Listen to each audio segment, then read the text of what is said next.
MeetEdgar community, I'm excited to bring you Becca Niederkrom today, since she is going to share a ton of Pinterest strategies. I actually found her on LinkedIn, and one of the things that really attracted me was in her bio, she says that she creates pins for bloggers, affiliate marketers, and business owners who love traffic. And I know that is what you guys love, getting traffic to that content that you spend so much time writing and creating. So I'll pass it over to Becca to go ahead and introduce herself a little bit, and then we'll get into a cool discussion about how you can take some of her tips to really up-level your Pinterest strategy. So Becca, go right ahead. Hi Megan. Hi Edgar community. Thank you so much for having me on, and I'm really glad you found me on LinkedIn. It's another platform, totally different avatar on LinkedIn or target market, but Pinterest is my favorite thing in the whole world. It's just so much, like, there's just so much fun to explore Pinterest. And I'll tell you that I started creating niche websites, and with all the different niche content, I had to get traffic. And as much as I love LinkedIn, as much as I love all the others, because they all have a place, Pinterest was like my jam. It was how I was going to get eyeballs on my website, and then I could make money in all the different ways that I made money. And I know, like, online I make money in so many different ways, and probably your viewers are making money the same way, like e-commerce, products, coaching, just display ads, affiliate links, Amazon associates, print on, like, everything. Like, Pinterest is a must. So so anyway, I started doing Pinterest as a service, pin images, and helping people just meet the goals of Pinterest and sharing my love. Oh, that's so awesome. And you say so many great things about how anyone who creates content out there or who has a presence online should be on Pinterest to drive traffic to their site. So if I am brand new to Pinterest and I've never actually gone on there before, how would you suggest that I start? What are some of the things that I should have in my toolkit for getting started and to really take full advantage of the platform? So that is a great question. Here's the thing. Before you do any tools, that's what I tell everyone. I'm like, just get on Pinterest and go down the rabbit hole. Like, have fun. Like, search, use the search feature like any other platform that you're more familiar with, and go check it out. What I hear from most people is that they're really good on Facebook, on Twitter. They run Facebook groups and LinkedIn and Instagram. I'm like, what am I missing? Instagram, TikTok, all these different things, right? And they just haven't, like, Pinterest has just stayed on the outskirts, and they haven't touched it. Like, they keep hearing about it, and they're really, really good at everything else. And so what I tell them is just, like, go check out the platform and go have fun, because Pinterest is a little bit different. It's social media, but it's not. And it's hard to explain unless I'm a very tactile learner. Like, I have to go see it and try to break things and figure it out myself. And when you see it, you're going to see that the display is different. The interaction, if it's even there, is different. And how it's done is just different. Like, the graphics are different. And there's just a certain style. So I would say do that first, is just go play for, like, give yourself a week or two and just go have fun with it. And what I tell people too, to, like, put in their mind, it's sort of like this visual for I'm Gen X. So for your, like, Gen X and older crowd, that new life before these things and our laptops and all of the fun stuff, is that it was sort of like taking a magazine and ripping, a picture out of a magazine. Let's say it's for your wedding, ripping out a picture of a wedding dress and putting it on a bulletin board, and then saying, okay, or in a scrapbook. So you've got your dresses, you've got your cakes, you've got your bridesmaid dress ideas. And that's what Pinterest has done, but in this digital platform. If you go and approach it like it's social media, it's going to be more confusing. It's really this Google Images sort of search engine with some cool features to drive more traffic. So that's what I want people to do first, is go look. Oh Yeah. man, I really love what you said about the fact that you just go on there, enjoy it, and try to like break it even. I think so much of the time that we're afraid to do things, it's because we think we're going to break the internet or break a new piece of software or something, which is pretty impossible to do. So I love that advice of just taking that playful aspect of like, go see what it's going to give you out of that power of being such a great search engine, like you mentioned, and being able to catalog things that you like and just getting familiar with it at first. So I think that's an awesome first step. So when I was hearing you talking and in getting this description of pulling a magazine article out and pinning it up, I'm getting the feeling that Pinterest is a hugely visual platform. And I think that's something that you specialize in, is creating visuals that really pop and stand out and grab attention. So do you have any tips for when you're creating visuals as a content creator and trying to drive traffic like to your blog? What are some of the things that I should be thinking about when I create these images for my own brand on Pinterest? Yes. So that is, you nailed it. That's the next step, is to just change the mindset of what the visual needs to be like. It is a visual platform. And especially during this time, we've got a lot of, I tell people, people's attention is really scattered right now. We have people who are working at home from their kitchen table with kids crawling over them. They've got people are coming to the door, they're running in and out. And so people's attention is just like all over the place, which is like normal. Now it's a little bit like even crazier, right? And so we have to get what I call just the thumb stopper. So if someone is on their iPhone, on their Samsung, and they're flipping through, what's an image that's going to make them stop and pause? And so the first thing is color. So having, like, even today, so I wore pink and red. Pink is one of my favorite colors, but I put on red, which isn't like, I'm no fashionista, but it adds this contrast, right? Right away, you see the pink and the red, it's very clear.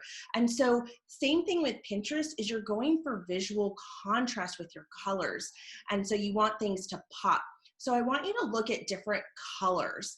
And so when you spent that week or two going down the rabbit hole, create a secret board on Pinterest. Okay. So you can create boards. That's where you're going to put like the category of wedding dresses, let's say. You can make it secret. Anything that you like, I want you to save it to that secret board. This is a really, really good tip too, because to this day, I use a secret board just to remind me of like, ooh, I really liked how they use that element. So save the colors. Dimensions are really important. Now, we can all agree that we're all on social media, and there's one thing that's consistent, is change. So the platforms are always changing, and we're like, pivot, pivot, pivot. So Pinterest likes rectangles, long rectangles, and those dimensions change, but 2 to 3 is what you're looking for. So something that would basically fit on your phone, that long image. So I'll give you dimensions. Right now, most of the pins are 1,000 by 1,500. That's going to change. I can promise you that, but it's going to stay rectangle. And then the other thing you want to think about are click-worthy titles.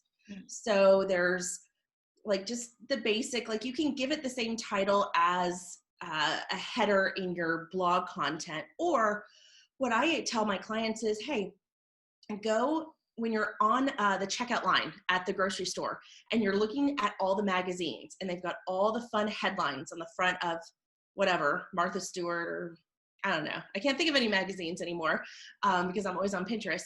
But you know what I'm saying, right? They've got like 7 ways to get the sexiest abs in the world. And so those are very, like, that hasn't changed. Those are click-worthy. Like, I'm going to grab that magazine because I want those abs and I'm going to buy it. And you want to have that same mindset with the titles. It's like you want to have that pop of color. You want to have the nice long image. And then you want to have a headline that's going to say, I have to click. Because if you get that click, they're coming over to your home. And if you have display ads on your site, you're going to be making money. Yay. Oh man, thumb-stopping rectangles with Yes. click-worthy titles. I love that so much. It's easy to use, it's actionable, and I think that our community will really be able to latch on to that. So thank you for that really awesome Yeah. description there. So I know that Pinterest has a lot of different boards, and as you've been saying things like save it to your secret board, stuff like that. As someone who might be using Pinterest to get like brand awareness, and of course sales and conversions too, are there any certain boards that can be public facing that you would really recommend us setting up? I know everyone's audience is different, so you really want to make sure that you're customizing to that, but are there some like go-to boards that you can give us as some inspiration if we're just getting started?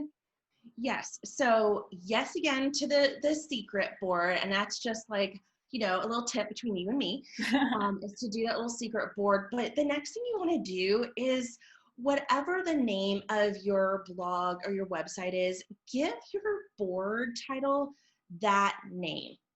And you can do, and I've seen it done in two ways. And I see a lot of different, I have to also preface it with this, is that, and you guys know this, and I have to say, like, you've got to try things for yourself. Like you said, like every niche is a little bit different. And I see one thing working for one person and another thing working for another. We've got to look at like, well, what industries are they talking about? But what really gels with you and what works for you, and test, just keep testing. Like there are no absolutes in this social media world. So I'm just recommending title one after your blog or a best of post, because when they come searching for you, you might be pinning other things, but you want to make sure that you are drawing attention to like all that work you put behind your blog article, or if you wrote up a nice piece or a review for an affiliate product or e-commerce product, you want to drive them there. And so I name it the title of the blog, and then I put it in the first spot, because you guys can actually take those boards and reposition them. And so this one you want to put at the very top. And so if someone's looking right in your profile, they can go and click on that. That makes so much sense. Putting your best information up front, kind of like pinning things to your, like one of the, on like LinkedIn or on Twitter, you can pin a post to be the first one there. So that makes a lot of sense, kind of the overlap there. I like that a lot. Cool. So kind of taking inspiration from the other social networks that we do post to all the time, we know engagement is one of the things that we really want to compel our users to talk back to us, to share our content, stuff like that. Now, can you talk to me about what engagement on Pinterest means, what you're looking for, and a couple of tips on how to increase your engagement there? Yes. So when you create your Pinterest account, and if you haven't created any Pinterest account yet, no worries, just start one and make it a business account. Because when you have a business account, just like Facebook personal and your Facebook page, right? You've got your personal is your personal, and then your business has all the insights and analytics and all like the juicy stuff that we should be looking at like more often than we probably are. But so Pinterest has the same thing, and it's your business account.